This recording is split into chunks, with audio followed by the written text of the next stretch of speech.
Well, good evening. It's good to see y'all tonight. Thank you for coming back. I was wondering, since we canceled choir practice, if we'd have any takers, and I am proud to see you. And so thank y'all. I know the thunder was a rumbling this afternoon, but I certainly appreciate you coming out. While I can do music leading and preaching, unfortunately, I can't do piano playing, music leading, and preaching. And it's just beyond my scope of ability. So tonight, we are not going to sing our opening hymn. We are just going to get right into our study. And the hope is that we're going to cover chapters 29 and 30 tonight. And so starting a few minutes early, you never can tell, Dave. We may get done a little bit early tonight. So that's good. You can go ahead and turn over to 1 Samuel chapter 29, 1 Samuel chapter 29. We'll be looking at chapters 29 and 30 this evening. And let me give you a little bit of background just to remind you, because I know last Sunday night was ice cream and barbecue, and those tend to cloud the memory a little bit. So if we go way back before that, a whole week, we looked at chapters 27 and 28. If you'll remember, the week before that, David spared Saul's life again.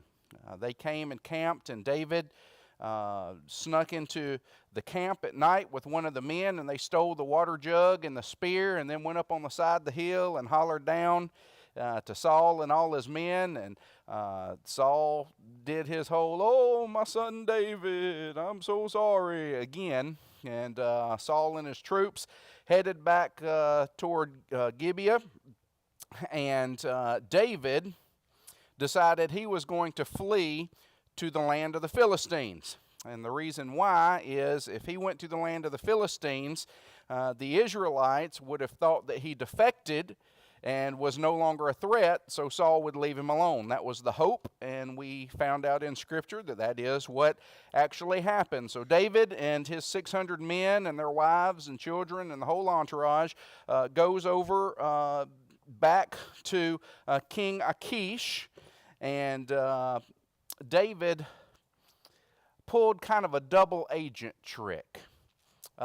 He would go into the south part of Judah, and he would raid enemy camps, the Geshurites, the Girzites, and the Amalekites, and keep those Amalekites in line, or in mind, because they're going to come back into the story very prominently tonight. But what he would do when he went back is he would tell Achish that he had been attacking the southern part of Judah. But what he didn't tell him was he wasn't attacking the Hebrews. He was attacking the enemies of the Hebrews. And so in that way, he built up a reputation with Achish as a trusted military warrior. And he ended up staying in Philistia for over a year. And so during that time, he talked Achish into giving him a city called Ziklag, which sat on the border between Philistia and Judah. And so when we get into chapter 28, the first two verses are actually about David and Achish, and then the whole rest of the chapter was about Saul. And what happened in chapter 28 was the Philistines were gathering to go to war against Saul and the Hebrews. And that's what we find in verses 1 and 2. And I want to read verses 1 and 2 of chapter 28 before we get into chapter 29, because it's a lead-in. So let's look at chapter 28, the first two verses. It says, "At that time, the Philistines gathered their military units into one army to fight against Israel. So Achish said to David, 'You know, of course, that you and your men must march out in the army with me.' David replied to Achish, 'Good, you will find out what your servant can do.' So Achish said to David, 'Very well, I will appoint you as my permanent bodyguard.'" And then the next verse transitions into, this time Samuel had died, and then we transition into Saul. Saul gets word that all of the Philistine tribes are coming together to make, for lack of a better term, a super army, and that they're coming after him, and he gets scared to death. And so he goes and he hunts up, well, hey, Alan, good to see you tonight, man. Did y'all have a good gig this morning? Fantastic. Glad to see you, buddy. All right, and that's a shining example of your pastor's ADD. So, there we go. So, Saul goes to the medium and asks to summon Samuel back from the dead. And Samuel tells him that him and his sons are about to die in the battle, that Israel's going to lose and he and his sons are about to die. It's a bad day in the life of Saul. And so now in chapter 29, we're picking back up at this point that's right after verse 2 of chapter 28, when the story shifts back to David. So here's what's going on at 28, 1 and 2, so that we can get into 29. Is everybody still with me? I don't want to confuse anybody. All right. So when the Philistines gathered together into the super army, Achish wanted David to come. Matter of fact, he commanded it. Remember that David, when he and his men moved over into Philistia, he was under the sovereignty of King Achish. And so King Achish could command him to do whatever he wanted. Now, we see up until this time that King Achish had let him have free reign, and he was going and raiding who King Achish thought was the Philistine enemies, but really happened to be Israel's enemies that David was going in and wiping out. But nonetheless, we see at the beginning of chapter 28, Achish says in verse 1, you know, of course, that you and your men must march out in the army with me. That was not a suggestion, okay? That was a king commanding a foreigner that had taken up residency in his land with his men. This is important to note, because this lets us know that from that point that they had this discussion in the past, that David had not fought against Israel. David had not fought against Saul. And so technically, even though David and his men went to Philistia, and it appeared that he had defected, he never fought against Israel or Saul. And so we see now he's being put in a position by Achish where he is going to have to make a decision.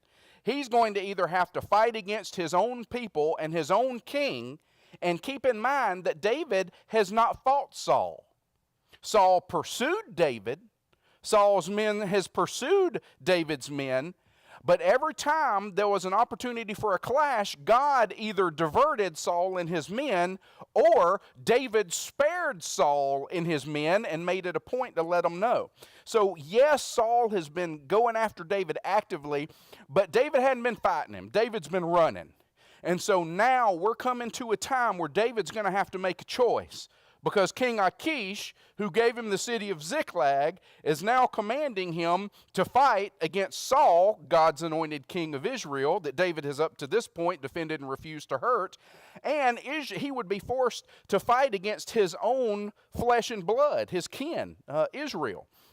So notice how David plays his hand. In verse 2 of chapter 28, David replied to Achish, good, you will find out what your servant can do. Then we get over to chapter 29. The Philistines brought all their military units together at Ephod, while Israel was camped by the spring in Jezreel. As the Philistine leaders were passing in review with their units of hundreds and thousands, David and his men were passing in review behind them with Achish. So all of the armies of Philistia have gathered in the coastal plain of Gath.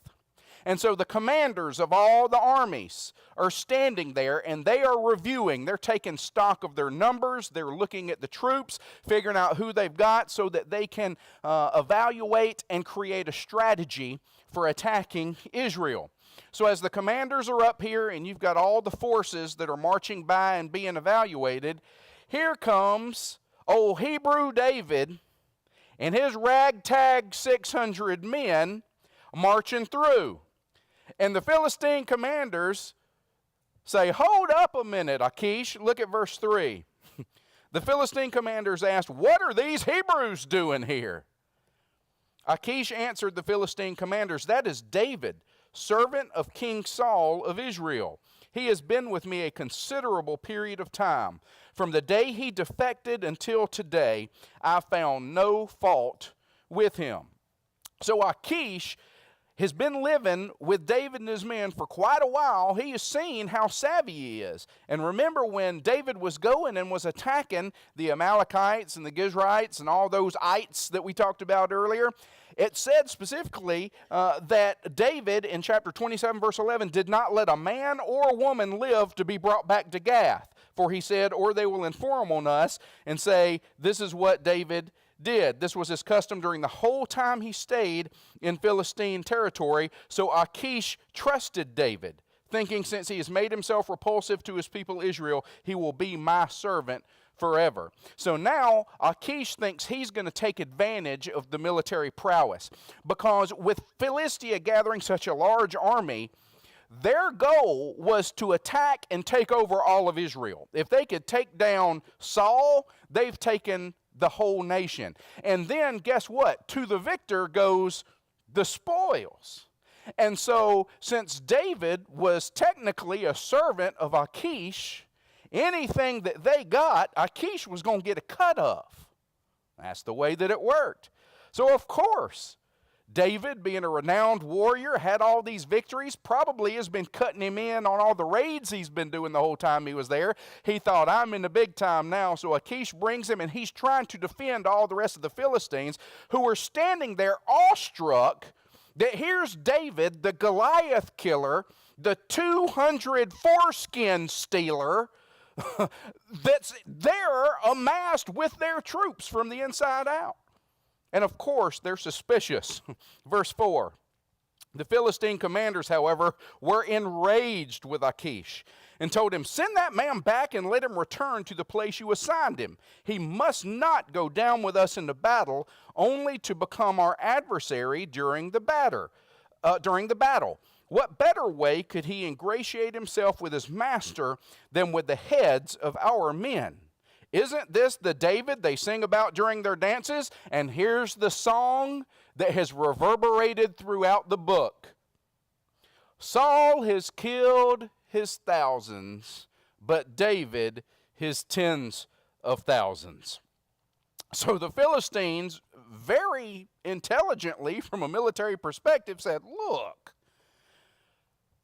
the Israelites are our enemies. This dude's an Israelite. He's done killed a whole bunch of us. And yeah, he might have been living with you and everything's been okay for the last year and some odd months. But what better way for him to get back in the king's good graces than to turn on us in the middle of the battle and kill us? Bring our heads back as a gift. It was pretty smart. And actually, that may have been David's intent exactly had he been forced to fight. We'll get there in just a moment. Let's continue in the text. Verse 6, so Achish summoned David. Oh boy, Achish is going to have to give David some bad news. And told him, "As the Lord lives, you are an honorable man.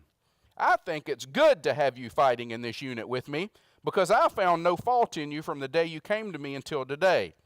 But the leaders don't think you're reliable."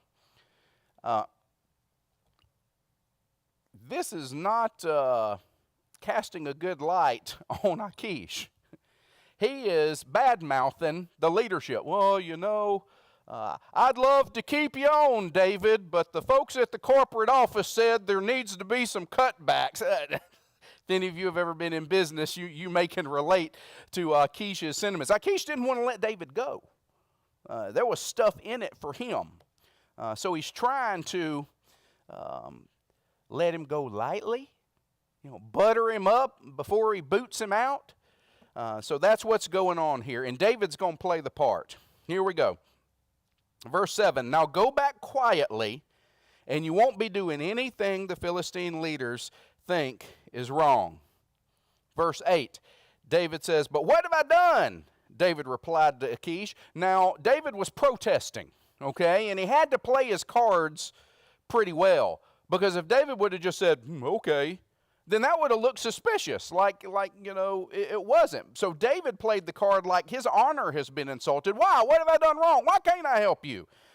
Because he's got to be careful with how he deals with the situation. What have I done? David replied to Achish. From the first day I entered your service until today, what have you found against your servant to keep me from going to fight against the enemies of my lord the king? And here we have the hint that David may have been planning to do exactly what the Philistine leaders told Achish they suspected he would. Because notice what he says, to keep me from going to fight against the enemies of my lord the king.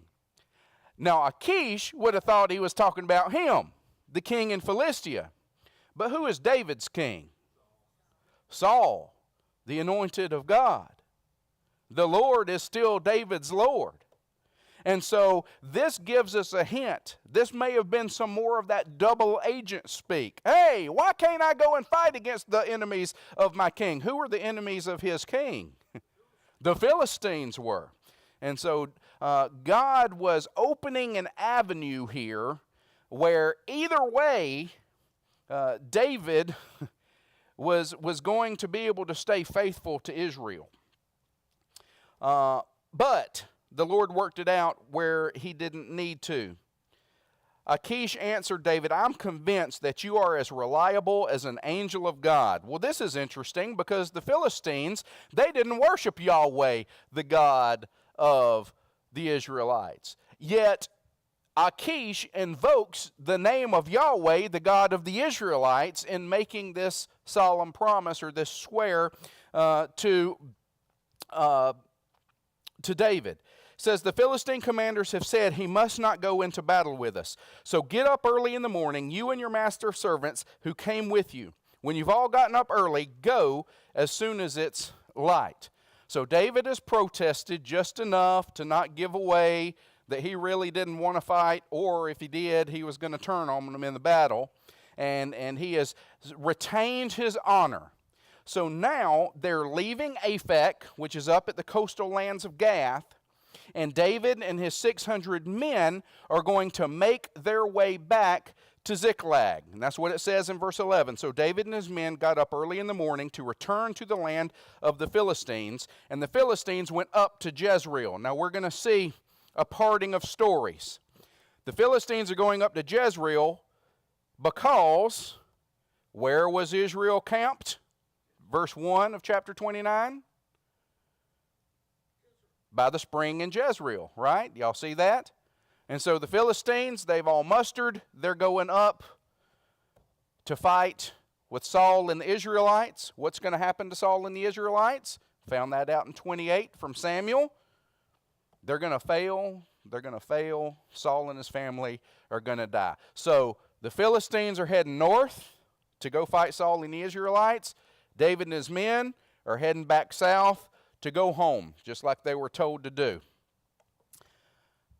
But something terrible has happened in their absence. Chapter 30, verse 1. David and his men arrived in Ziklag on the third day. It was a 3-day trip. So we know they've been gone at least 6 days. And that's just if they went straight up there, marched, was told to go home, and came back home. Chances are they were gone much longer than that. The Amalekites had raided the Negev and had attacked and burned Ziklag. They also had kidnapped the women and everyone in it, from youngest to oldest. They had killed no one, but had carried them off as they went on their way. And you might think that this is weird at first reading, that they didn't kill anyone, but there were no fighting-aged men left in Ziklag. Where were the fighting-aged men left? Where were the fighting-aged men? They were with David, and they had gone up to Ephod to muster with the Philistines, right? So the Amalekites were sneaky.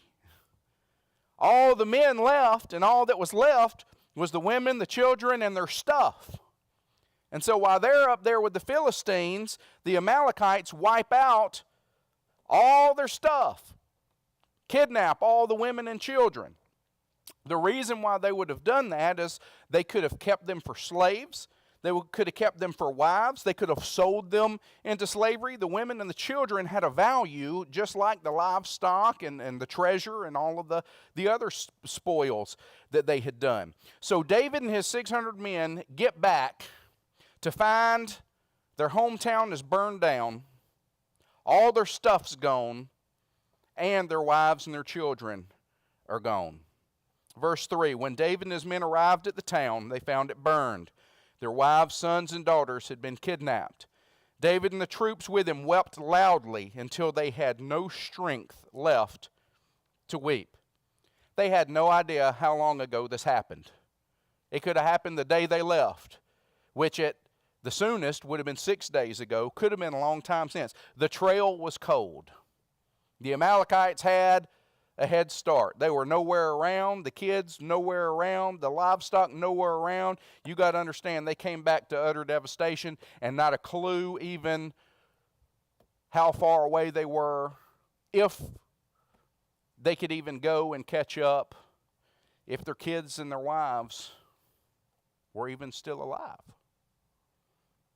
So they wept until they had no strength left to weep. David's two wives, Ahinoam the Jezreelite and Abigail, the widow of Nabal the Carmelite, had also been kidnapped. So this affected David personally as well. It wasn't like, David had a castle and the folks in the fortress were fine and all the peasants lost their folks and, I feel sorry for you, and he went back into his castle. Everybody had been taken. David had been affected the same way as his men.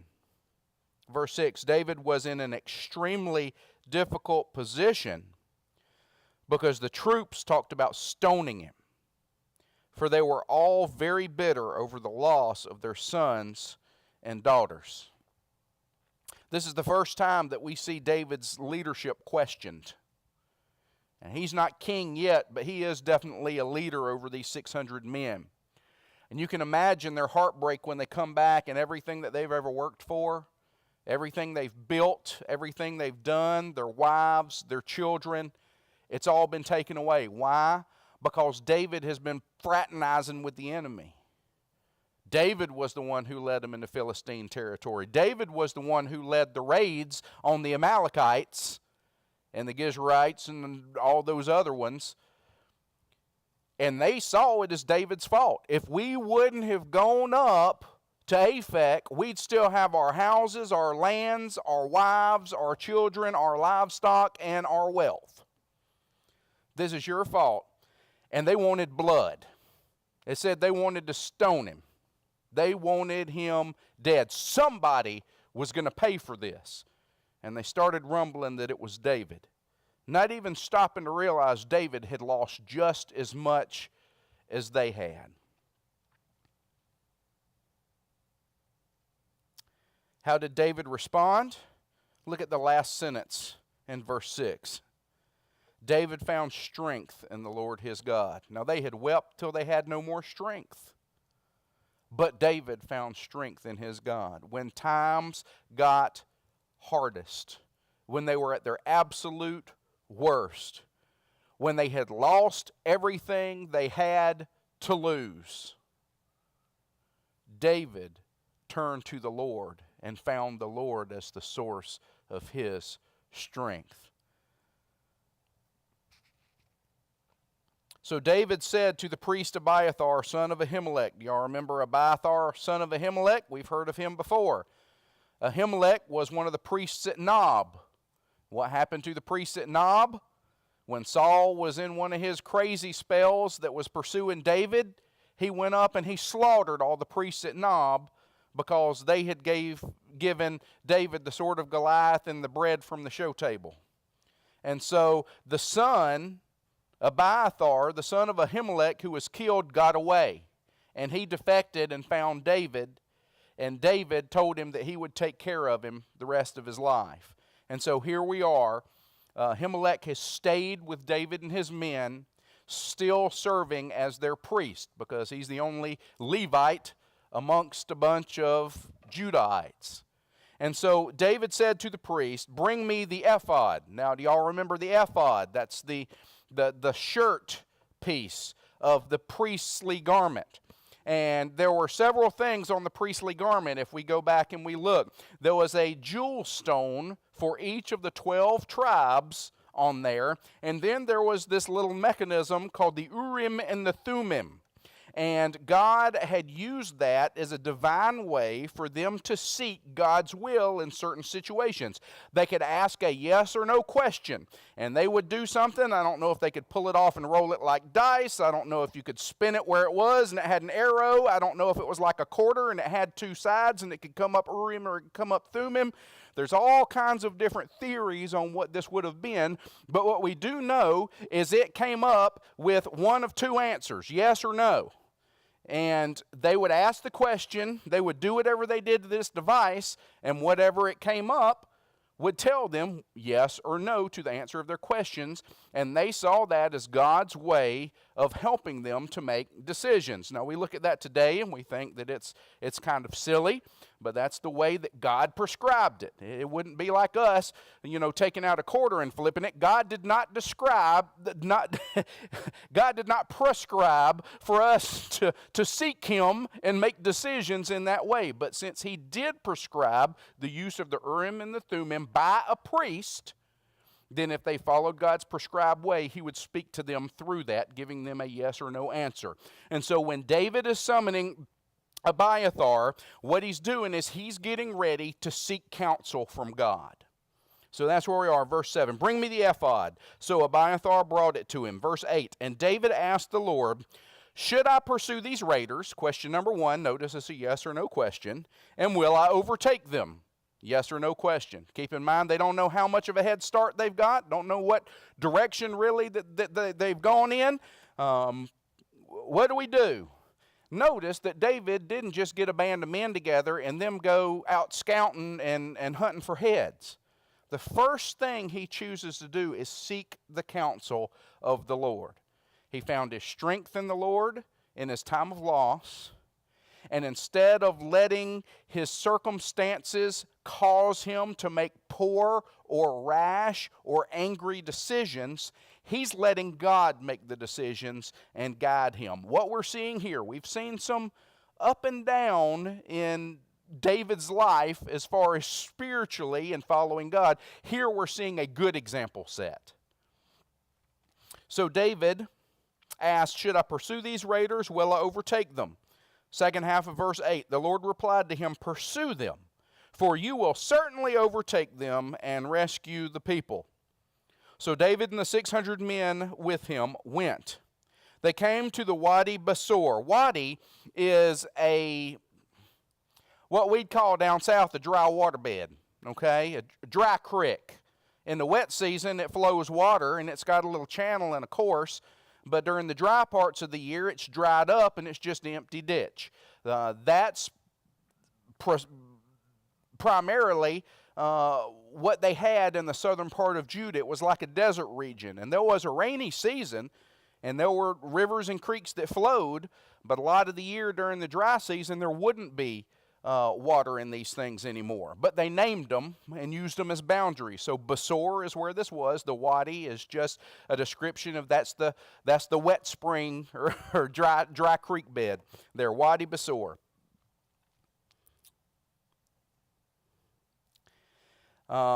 They came to the Wadi Besor where some stayed behind. David and 400 of the men continued the pursuit, while 200 stopped because they were too exhausted to cross the Wadi Besor. Now, we don't know exactly why they're exhausted. I think we get a clue because when they had got home, it said that they wept loudly in verse 4 until they had no strength left to weep. And so, if any of you guys have ever really wept over something before, you know that it's not just emotionally and spiritually draining, that it's also very physically exhausting. And that's the picture that's painted here. They wept until they were physically exhausted. Well, David, drawing his strength from the Lord, summoned the Lord, and when the Lord said, if you pursue them, you're going to get them, you're going to take them, and you're going to win, he and his folks took off. And so some people think that the 200, they were just so exhausted, they probably didn't have enough energy left to make the trip, and by the time they got to that place, they just couldn't carry on.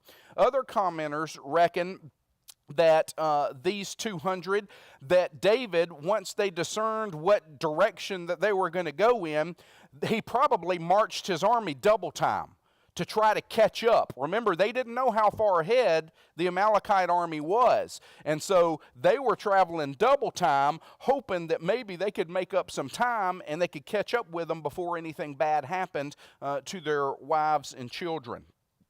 Either way, what we see is 2/3 of the men went on and 1/3 stayed behind. They probably stayed behind and watched supplies. And we'll see a reference to that a little later in the chapter. All right, let's continue. Verse 11, David's men found an Egyptian in the open country. Now, this seems to be a bizarre jump.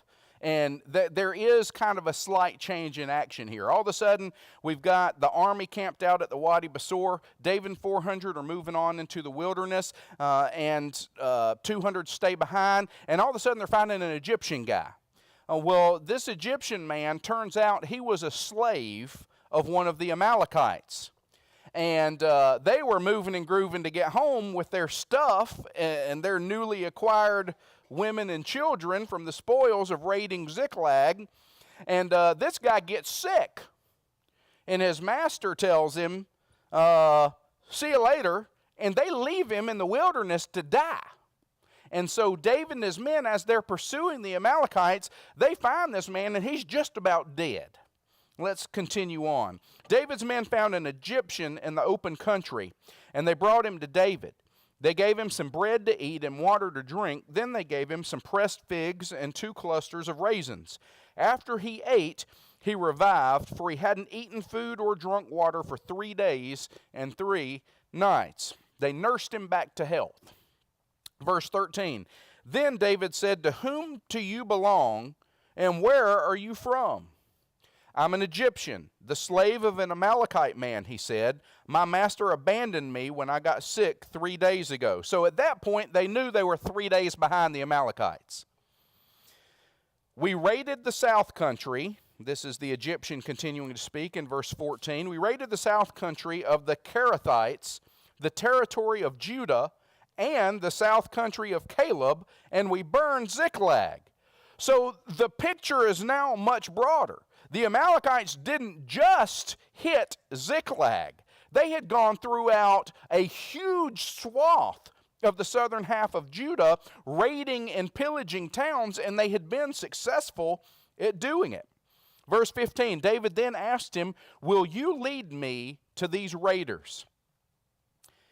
He said, that being the Egyptian, swear to me by God that you won't kill me or turn me over to my master, and I will lead you to them. So apparently, David makes the promise, because verse 16, it says, so he led them, and so he led him, and there were the Amalekites, spread out over the entire area, eating, drinking, and celebrating because of the great amount of plunder they had taken from the land of the Philistines and the land of Judah.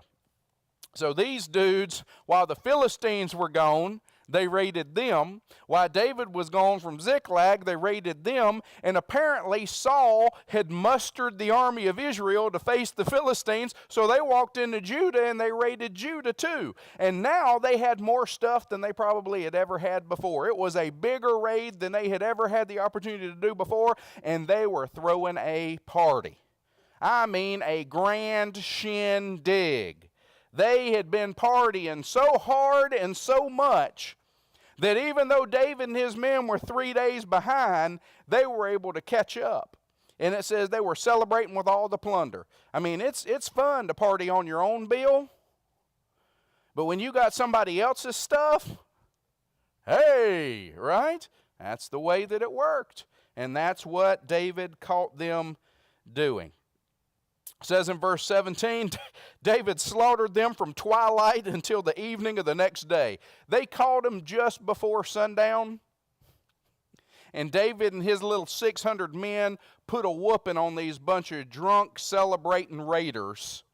and killed them for 400 men. Thank you, Dylan, because 200 got left behind at the wadi.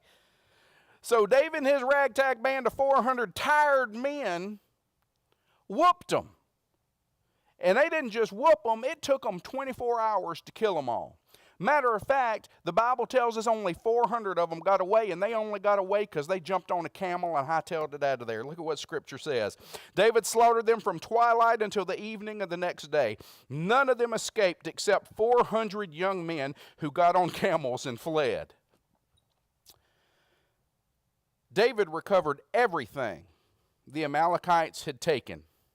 He also rescued his 2 wives.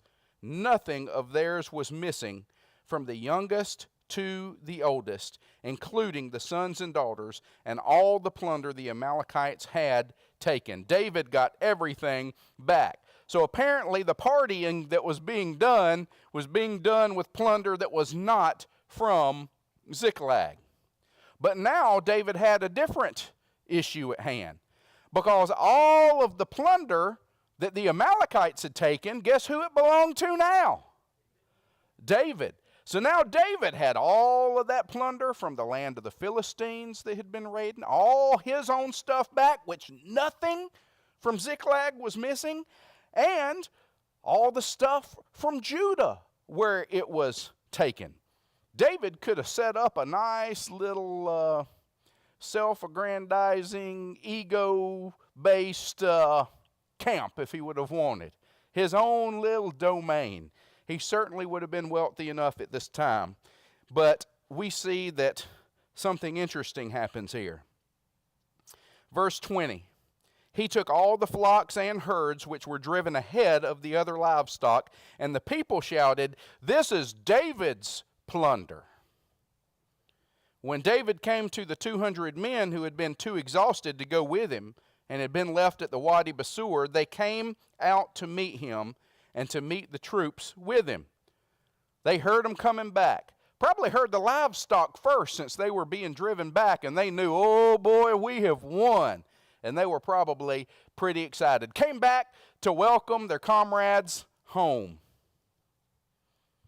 When David approached the men, he greeted them. Verse 22, but all the corrupt and worthless men among those who had gone with David argued, because they didn't go with us, we will not give any of the plunder we recovered to them, except for each man's wife and children. They may take them and go.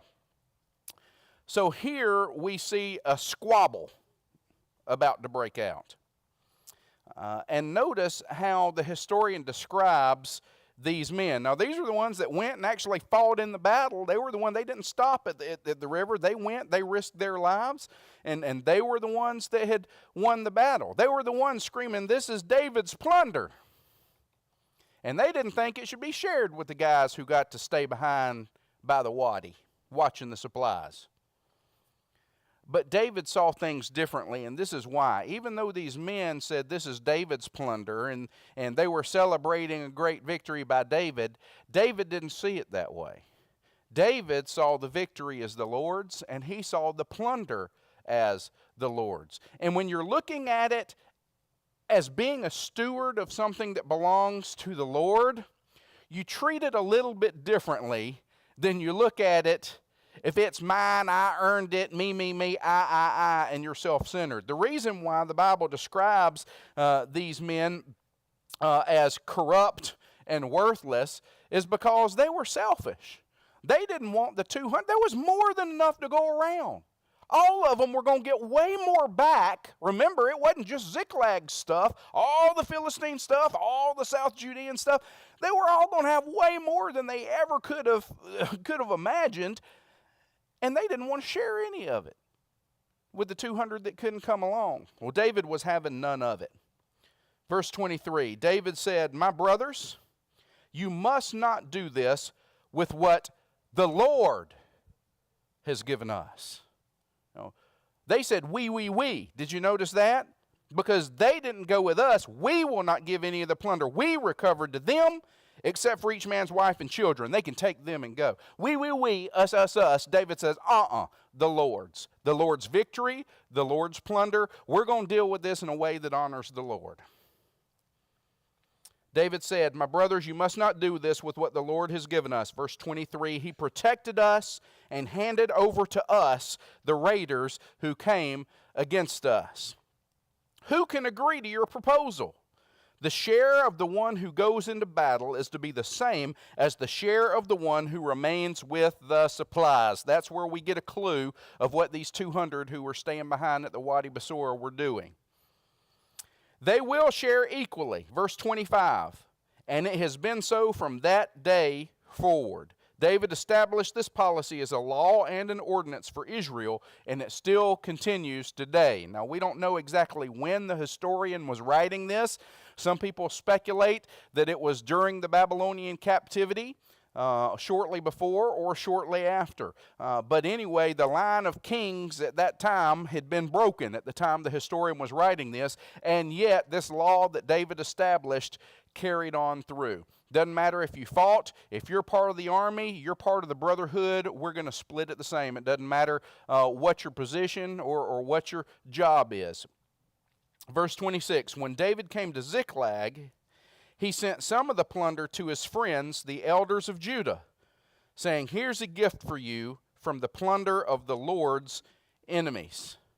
He sent gifts to those in Bethel, in Ramoth of the Negev, and in Jatir, to those in Eror, in Siphmoth, and in Eshtemoa, to those in Rakal, in the towns of the Jerahmeelites, and in the towns of the Kenites, to those in Hormah, in Borashan, and in Athak, to those in Hebron, and to those in all the places where David and his men had roamed. So what's David doing with the plunder? Is he setting up Kingdom David? No. He's spreading that out. All the folks that he was running and hiding amongst, all the folks that maybe had been raided and lost some things, he's not just returning to them what was rightfully theirs. He's using the other plunder that came from the Philistines to, let's say, butter them up, to get back in their good graces. Because where has David been for the last year and 4 months? Living with the Philistines, right? And so he needs to get back in the good graces. I mean, if he's going to be king of Judah one day, king of Israel one day, he needs to get back into good graces. And where's a good place to start when you need to get back in good graces? With your kinfolks. Yeah. And David was from the tribe of Judah. And so he was trying to get back in good with the kinfolks, sending these gifts. It was a wise thing that he did, and it prepared Judah for the day when they were going to have to decide if they were going to follow David or if they were going to follow the kingship that would come from Saul. And we're seeing that God is laying the groundwork through David through all of this. Note, David did not have to lift a finger against Israel. Even though he left, even though he dwelt with his enemies for over a year, he never turned his back on the God-appointed king. We're going to see that continue. And he never lifted a finger against one of his native countrymen. So even in the midst of crazy circumstances, God is still God. And if we'll keep our heads on our shoulders, if we won't allow our circumstances and our emotions to get the best of us, if we seek God's strength in our low moments, and if we seek God's counsel and how to move forward rather than making brash decisions on our own out of our limited intelligence and knowledge, God will bless it. We saw it happen with David, and indeed, when we seek his face, we find his blessing. Any questions or comments this evening? Dave, I'm giving you 17 minutes. I want you to make a record. All right, let's have a word of prayer and we'll be dismissed. Father God, we just thank you so much that you are the grand orchestrator, that you have a divine will, you have a divine plan, and Lord, nothing can thwart your plans. And even though we get ourselves in messes, just like David got himself in quite the pickle moving in with his enemy, the Philistines, Lord, you still move. There's no dumb decision that we make that your wisdom and intelligence can't supersede. So, Father God, thank you again for showing us in your word of your faithfulness.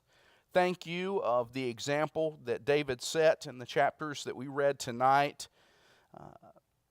Lord, many times when we are going through difficulty, our flesh wants to shut you out. And certainly David and his men could have done that when they walked in and found their town burned and their wives, children, and all their possessions gone. But Lord, David got his strength from you in the lowest times. He didn't shut you out, he drew closer. And not only did he draw strength from your relationship, but Father God, he sought your counsel in making the next move. Lord, may we emulate David's behavior. When we're in a dire situation, may we draw closer to you instead of running away. And may we seek your counsel and direction before acting on our own. Thank you for loving us enough to give us your word and for teaching us. Lord, as we go our separate ways, I pray that you would protect us. I pray, Lord, that you would give us opportunities to grow in our relationship with you and with one another this week.